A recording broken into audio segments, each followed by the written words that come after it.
Welcome aspirants. आज जो हमारा टॉपिक है वो इंटरनेशनलिज़म है। इंटरनेशनलिज़म को मैं इजी वर्ड्स में समझा दूँ कि ये एक आइडिया या प्रिंसिपल है जिसको वर्ल्ड में नेशंस को आपस में इंटरकनेक्टेड करवाने के लिए, इंटरेक्शन करवाने के लिए यूज़ होता है, जिसमें ग्लोबल यूनिटी और कोलैबोरेशन को प्रिवेल किया जाता है। हम डेफिनेशन देख लेते हैं। Internationalism refers to the idea और principles of cooperation and interaction among nations promoting global unity and collaboration. समझ में आ गया होगा होपफुली। अगर ना आए तो आप बता दीजिएगा। अब चलते हैं कि इसके की कॉन्सेप्ट की तरफ। की कॉन्सेप्ट इसके ये हैं कि एक तो नेशंस के जो इंटरेस्ट होंगे वो शेयर्ड होंगे और उनके जो गोल्स होंगे वो कॉमन होंगे।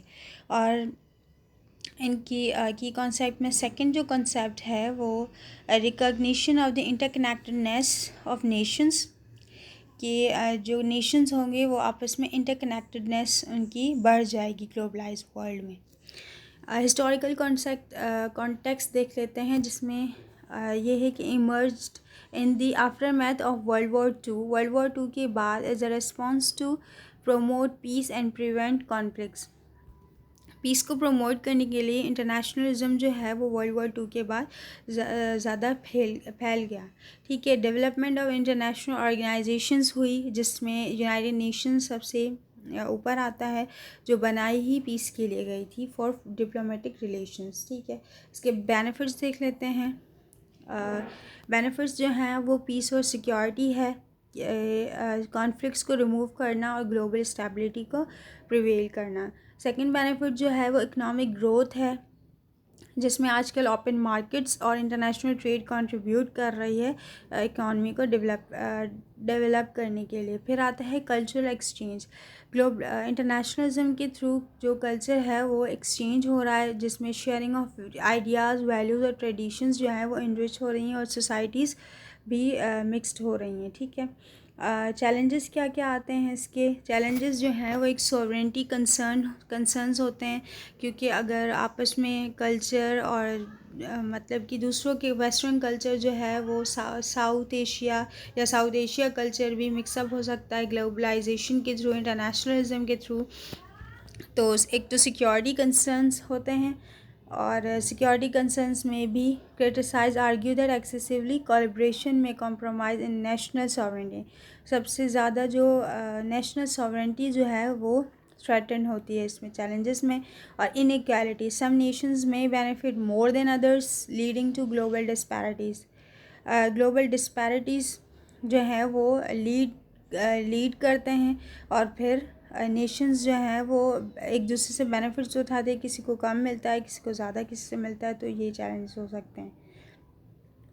फिर इसके एग्जांपल्स देख लेते हैं। Examples of internationalism in action, कौन कौन से इसके एक्शन में आ रहे हैं।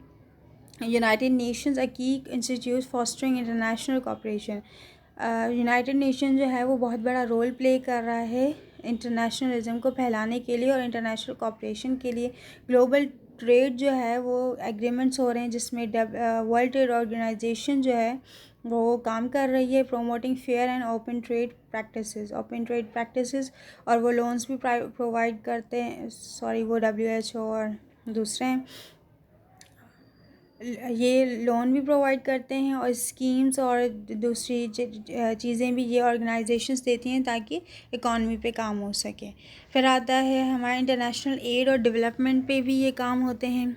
Collaborative efforts to address global challenges like poverty और डिजीज़। जो भी पॉवर्टी और डिजीज़ कंट्रीज़ में हैं उन पे कंट्रोल करने के लिए इंटरनेशनल एड और डेवलपमेंट के प्रोग्राम्स होते हैं। ठीक है। फ्यूचर आउटलुक, मतलब फ्यूचर में क्या चीज़ें हो सकती हैं। विद इंक्रीजिंग इंटरडिपेंडेंस हो सकती है कंट्रीज़ की आपस में।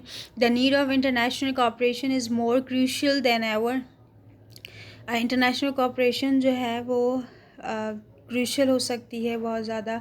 और फिर addressing global challenges such as climate change requires collective efforts.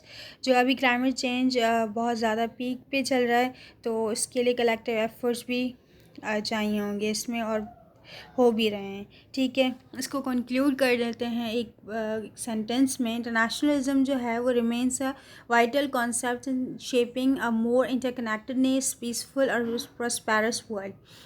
Internationalism का मेन जो है कोर, वो ये है कि पीस जो है वो प्रिवेल करना है और वर्ल्ड को प्रॉस्पेरस और पीस मेंटेन करके रखना है। और दूसरा ये है कि इंटरकनेक्टेडनेस को एक अच्छा से शेप देना है।